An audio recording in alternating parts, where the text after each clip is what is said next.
Another very popular man around town is the one and only Lance Hokut, our financial advisor here at 95.3 The Bear.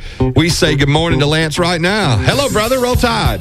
Good morning, Jersey and Steve. Hello. Roll Tide. How y'all doing? We're doing well this morning. I tell you what, you're starting to get a lot of mail around here. Email. That's awesome, baby. As long as there's some checks in the mail, I'm good to go.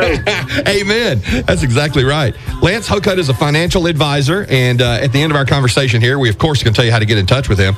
This morning, it was Roger who sent this message. He said, please ask Lance when he's on your show about the stock market.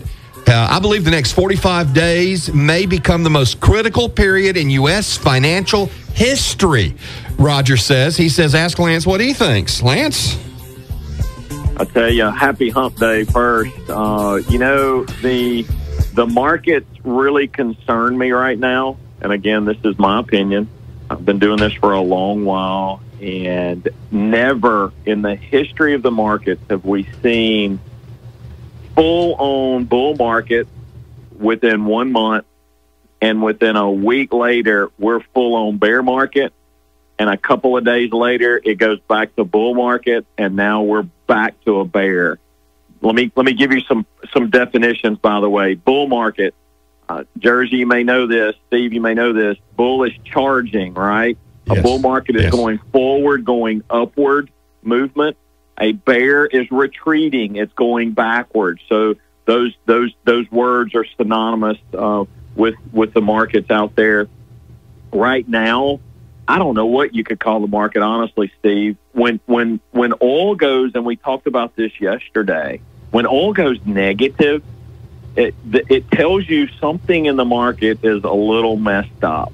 And I'm just using real terms. I'm not using academic, fun, nice, high terms. I'm using real terms. The market is on it. It's disjointed right now, and that question is really important that, what was it, Roger? Uh-huh. That Roger asked.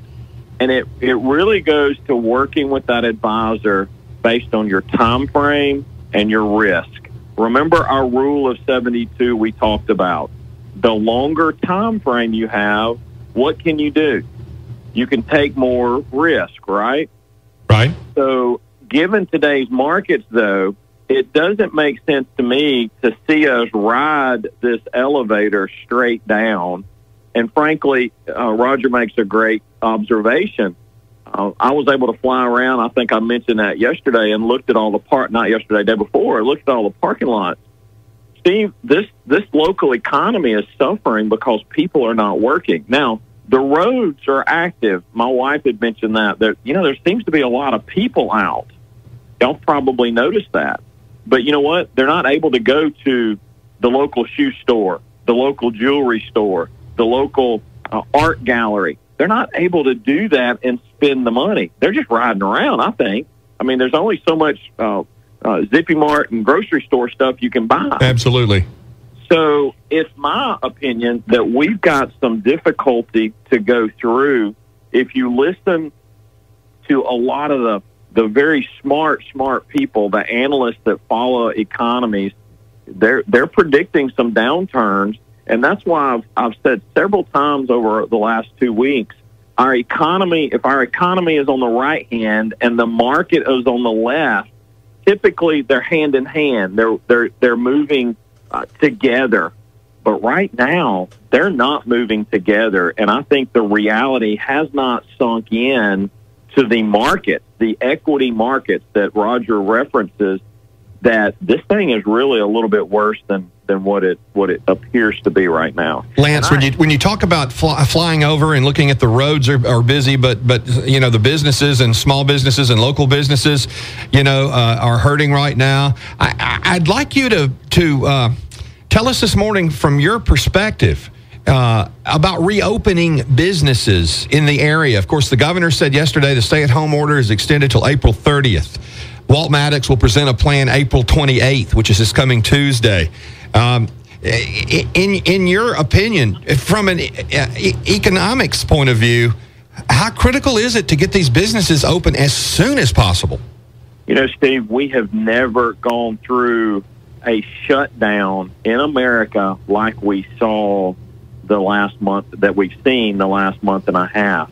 If you look at the prior banking crisis that happened because of the real estate bust and the mortgage failures, that it was over a period of time. This has been a dead stop to not only the consumer, but also the person who is working. You have small business, which you cater to small business. Yes. These are your advertisers. Yes. These are your listeners. Small business makes up between 50 and 70% of America's economic engine. Let that sink in a little bit. If mom and pop are sitting at home, I've got friends who are small business owners right here in Tuscaloosa who are nut salesmen, who are, and I'm telling you where they are. You know where I'm talking about. He also, so he sells nuts to the University of Alabama. Yep. He sells mixed. He also sharpens saws. Yep. I got another guy who sells shoes. It's a third-generation shoe business. They're not selling nuts. They're not selling shoes. Right. There are restaurants around town, whereas would normally be full during the day. Yep. And I'm not talking to just local either. I've talked about the big boxes. Those big boxes, those people live here. They work here. They spend their money here. Good point. Yep. And they're sitting. I mean, you look at Midtown. Those corporations, big corporations, they're not carrying the staff that they did. So when you look around, we need to get this economy started back up. I'm a data-driven kind of person, a reality. I am not a Chicken Little, the sky's falling. Right. If you look at the curve that everybody talks about, look, we've had more death this year in America, and you can find this at worldometers.com. It's a free, non-biased, non-political website out there, worldometers.com. You can see that there are more deaths from flu this year than from the coronavirus. And our current administration has made that comment. It's like, you know what? We don't want the cure to be worse than the actual disease was. Exactly. And now, I mean, I think if you look at our cases in Tuscaloosa as an example, I don't know that we've had anybody pass away, have we? We've had one death, and that just happened in the past day or two, and that's it. And that's unfortunate that we're losing lives. You bet. But if you look at what we've done to this economy over that one, and again, every precious life matters. Sure, absolutely. But you've got to ask yourself, is that cure worse than the actual disease was? If you look at how many people are physically in the hospital right now in Tuscaloosa with this disease, and again, I am no expert on coronavirus. I am no physician, but I'm looking at reality and looking at the numbers that it's just not there. So I'm thankful that we had the shutdown because I think we had to clear some of it out and prove to ourselves that, hey, either it was bad or it wasn't. I think we have found that it wasn't as bad as what we thought, and maybe we can kickstart this thing back into gear. Lance Hokut, if you haven't talked to Mayor Walt Maddox, and you may have, I certainly hope he speaks with you. I would love him to hear your input from your perspective.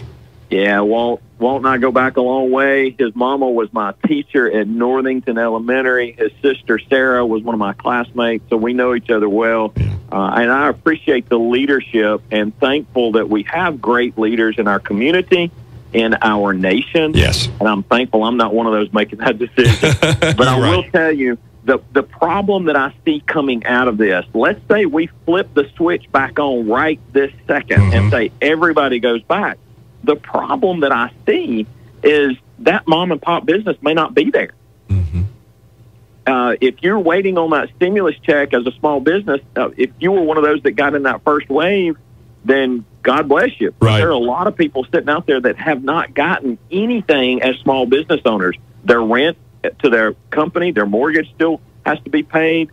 Payroll taxes have been abated for a little bit.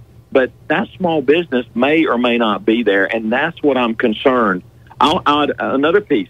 Let's say we do flip the switch, and that big box electronics store down at Midtown says, you know what? We've worked this model, and instead of 30 people each shift, we only need 5. We don't know the answer to that. So, yes, even if we flip the switch on, we've got some growing pains and a learning curve as well. that we're going to have to go through. Again, these are my opinions. I am very open to hearing any other out there. We've got to get through this, but I think our first step is to turn the switch back on Alabama and get us working again. Amen. And you have an interesting and a unique perspective from the financial point of view. So we're happy to hear it this morning. Now, speaking of the financial point of view, anybody listening right now that needs advice, that's all of us. This man can provide it. It's a more comfortable approach to finance and money. It's Lance Hocutt. How do we get in touch with you, Lance? Lance at LanceHocutt.com. 205-345-9733. By the way, if you're on any social media, Poogie Pool posted a really good blurb yesterday. Go find that. Poogie Pool, he's one of your great advertisers. Yes. Been there for a long time. I respect him. He's a great Vietnam vet. I love him to death. Thank y'all, guys. God bless you, and we'll see you soon. Thank you so much. Again, LanceHocutt.com, everybody, for financial advice. Lance at LanceHocutt.com. LanceHocutt.com.